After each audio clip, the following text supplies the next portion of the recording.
on a de toutes les façons pas mal hésité aussi chacun, je pense, avant de trouver les mots qui nous convenaient. Ouais. Sur l'aspect, qu'est-ce qu'on a choisi? Trace. Trace. On a choisi trace. On était deux. Oui, on les était traces deux. objets, voilà.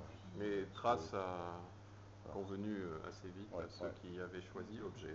Effectivement, par rapport à objet, le mot trace, vous me disiez, évoque des objets de mémoire. Voilà. Et donc pas des objets bruts. Donc la trace, effectivement, là, il y a trace de vie.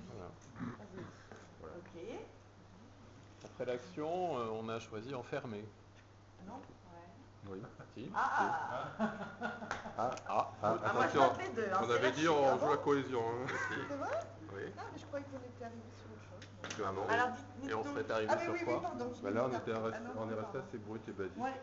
Simplifié, moi j'avais choisi. Voilà. Oui, c'est voilà. vrai qu'on a discuté un peu là-dessus. Simplifié parce que c'était un petit peu minimaliste. Mais enfermé parce que ça nous a paru justement une tranche de vie sous cloche. Ouais. Oui, c'est vrai.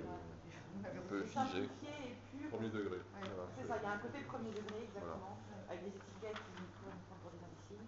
Alors Monique, il me semble qu'on était tous d'accord sur volonté. Je teste avant. Raconter. Raconter. Et là, après, vous êtes tous mis d'accord très vite. oui. Après, on avait envie d'aller manger, donc on a dit centre d'intérêt, on converge sur temps, le temps. Et là, on a beaucoup hésité. On a beaucoup hésité, oui, on avait des approches. Il y avait la vie, la mort. Société. On était intéressés par vie, mais certains,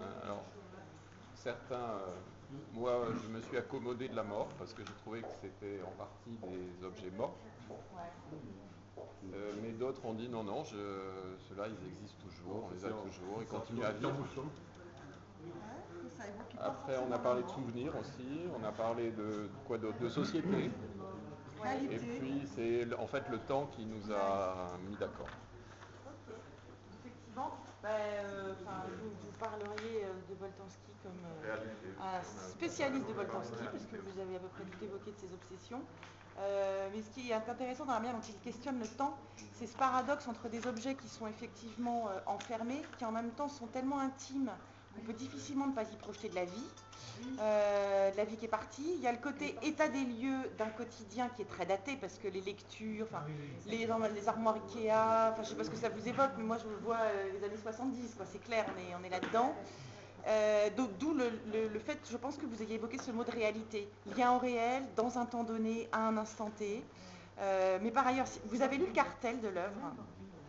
Il y a un côté morbide, alors on peut le ressentir comme morbide. Oui, absolument. Moi, j'ai pas trouvé. Ou alors anecdotique, ludique, voilà, il y a la cuisine, la salle de bain, le bureau. Alors c'est quelqu'un qui est très marqué par la Shoah, vous devez le savoir. Ça me fait penser à ça. Mais en l'occurrence, dans son sujet, on n'est pas sur la Shoah.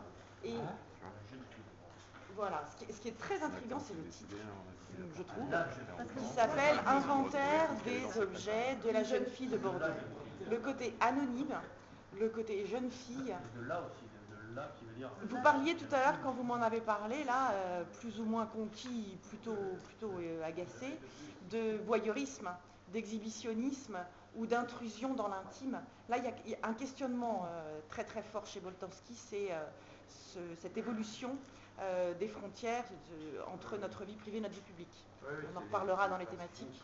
Il y a la réflexion sur le temps, et puis il y a la réflexion sur... En fait, il a voulu singer HBL avec Facebook. C'est pas faux.